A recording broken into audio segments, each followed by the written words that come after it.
Hi guys, Julian here, and today I'm back with another talking video. I wanted to make one of these types of videos again where I just talk into the phone, tell you guys some things that I think are really important. Today we are going to be talking about not overprocessing your sounds. This is a big problem. I'm guilty of it even on this channel in the past. Today I'm going to be talking to you about why people do it, why you shouldn't do it, and how to avoid doing it. Now, before we get started, make sure to like this video as well as subscribe if you haven't already subscribed. And also check out my sample packs at the top of the description. If you like this video and you like my videos in general, this is a really great way to support me. All my sample packs are just like $5, $10, $15, $20. It would really help support me. Plus, I have really what I think are some of the best sample packs on the market right now. You know, a lot of these sounds are really solid, a lot more solid than the ones that I'm hearing from a lot of other companies.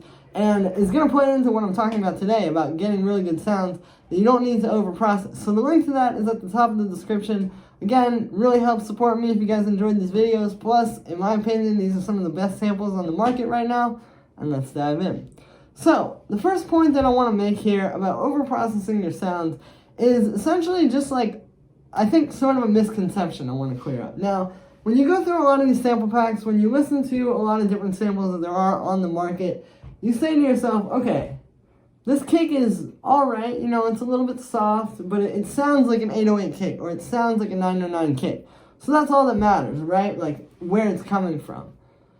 The thing about that is that, like, most of these kicks, if they're really not already, like, hitting the way you need them to, and the actual sample file without any processing on it isn't, like, already, like, a nice, boomy, full-sounding kick, you know, there's no amount of saturation or compression that can save it. You can get it to hit a little bit more, you can get it to, you know, fill up the spectrum analyzer a little bit more, but, like, it's still just never going to be as good as that one kick sample that just hits, you know, and hits properly.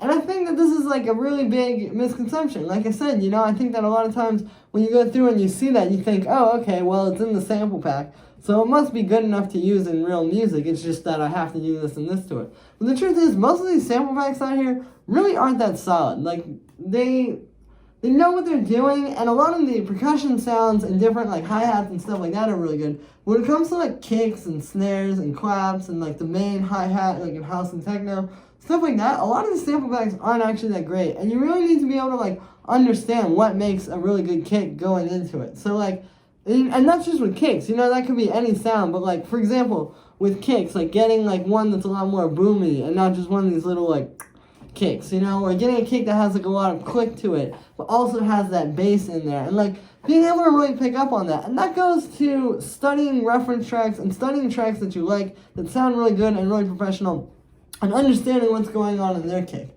And I'm not saying that, like, you're never gonna do any processing, but I'm talking about, like, overprocessing where, like, you might have, like, 5 things on one sound just to get it to kind of sound as good as another kick that sounded that good without anything. So, you know, I think that's the first thing is, like, yeah, people just a lot of times think that certain samples are gonna be fine later, and there's always, like, that kind of thing of, like, oh, okay, fine, well, I'll just use this kick to start with now, or I'll just use this hi-hat to start with now, and we can change it later. But it's like, no, like, start with something really solid, start with something that's already at least 90% of the way there. Like, you should listen to your kick or your clap or your hi-hat in the sample pack and be like, okay, this is, like, almost all the way there. Now, obviously, there's going to be exceptions, of course. You know, sometimes you might have 2 kicks that would be good enough on their own, but maybe you just want to, like, layer one for the low end and one for the mid-range and highs. Of course, that's different, but I'm talking about just, like, the starting sound, like, has to already be really solid.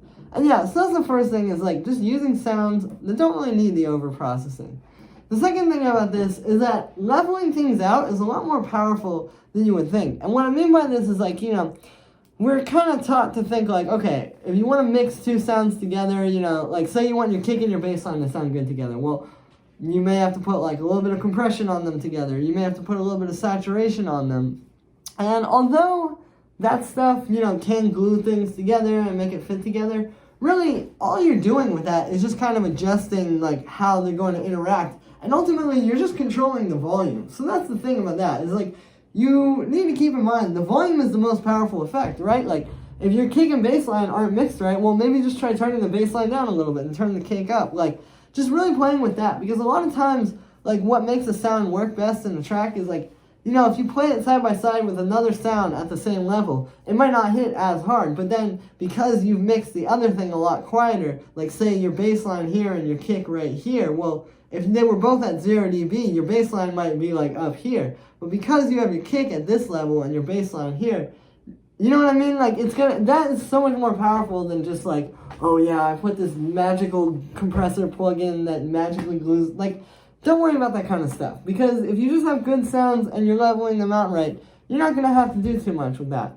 And then the next point here, I think, is like why this overprocessing is so bad. And, you know, the main thing is just like ruining dynamics in your track. You know, like if your track sounds too crunchy, it's not going to sound good. I personally, this is what really made me start kind of thinking about this, is like I was using so much drum bass and saturation and stuff, and I would have it like on my hi-hats or like on, you know, like a kick and bass together, or like on the whole drum bus or something. And in some styles of tracks, it sounds really good. Of course, like if you're making a death grip song, use all the saturation you want.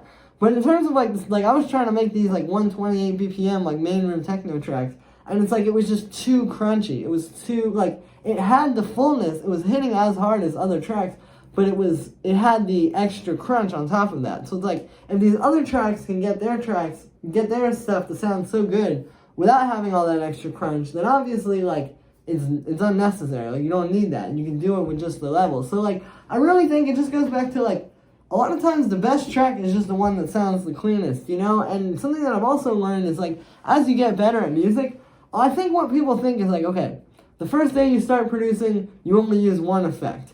By the time you're like 8 years into producing, like I'm 8 years, I think I'm 9, I don't even know, 9 years into this at this point, you should be using 100 effects on every sound, and you know magically what everyone does, and you have like 500 tracks in every project file. But it's actually kind of the opposite. I feel like it's like you start out trying to do all this stuff, trying to oversaturate, overcompress all your sounds, a million different layers, all this crazy stuff, and then getting better actually means kind of like stripping that back and like dialing it back, and then making a track with maybe like 10 or 20 elements or something like that. But it sounds as big as the elements, or as the track that had like 500 elements, because of the fact that you just know how to make really good sounds, and using sounds and not overprocessing them to where you're going to have to then go and do a bunch of stuff and add more layers to solve the problem that you would have not had if you just didn't overprocess. So yeah, I really think that if you like just focus on like trying to make your track the cleanest possible and the biggest possible with as little processing, I think that's going to be the best. And the last thing here that I want to say is also, it's not always just saturation and compression as well. I think it's easy to overprocess with reverb and delay and chorus and stuff like that as well. You've probably seen me kind of strip that stuff back a lot as well. Like, you know, most times, for example, if you have echo or delay, you don't also need reverb on top of that. Or if you have reverb, you don't always also need delay on top of that. Now, obviously, like, vocals, you would probably want to have both. Like, if you're making an ambient sound, yeah, you probably want to use both because you can create some interesting textures that way. But in terms of, like if you're putting reverb on a synth, for example, you don't need to then go, you don't need to have, like, a, you know, 30 or 40% wet reverb and then also have, like, a 50% wet delay, because that's just going to be too much of that stuff. And that's another form of overprocessing that can mess up your mix as well, because it'll make your sounds too soft and they won't really have, like, the fullness that you need to have. So it's not just saturation and compression. There's also overprocessing with everything else. Same thing with chorus, phaser, flanger, any type of effect you can think of. Just always keeping in mind, like, if you find yourself having to turn the dry wet up too much on these effects, or if you're having to process stuff too much, the original sound you're using probably wasn't solid enough in the first place. And this really is the backbone, I think, to understanding and making really solid music. So yeah, that's pretty much going to be it for this one. That was a little bit longer for a talking video. Usually I do these in like 5 minutes or something. But I wanted to really just dive in and talk to you guys about this topic. I'm pretty passionate about it. You know, again, I have suffered from this in the past. I've definitely made a few videos on here where things were a bit overprocessed. And I think just stripping it back and understanding that being better at music a lot of times isn't just making it, you know, more effects, more layers, more whatever. It's actually being able to strip it back, but it still sounds as big as that. So that's going to be it for this one, guys. I hope you enjoyed. As always, make sure to like this video as well as subscribe. And let me know what you think of this video in the comments. Like I said in the beginning, you can get the full project files, samples, MIDI, presets, everything like that from my videos. And all my sample packs are available right at the top of the description on my website. Once again, they're all just like $5 or $10 or $15 or $20. But it really helps support me and keep me going so I can keep bringing you guys new videos. Plus, like I said, these are really some of the best samples on the market, and for some really different genres as well. Like, there's something for almost everybody on there. So yeah, link is at the top of the description. Thank you for the support, everybody, and I will see you tomorrow with another video.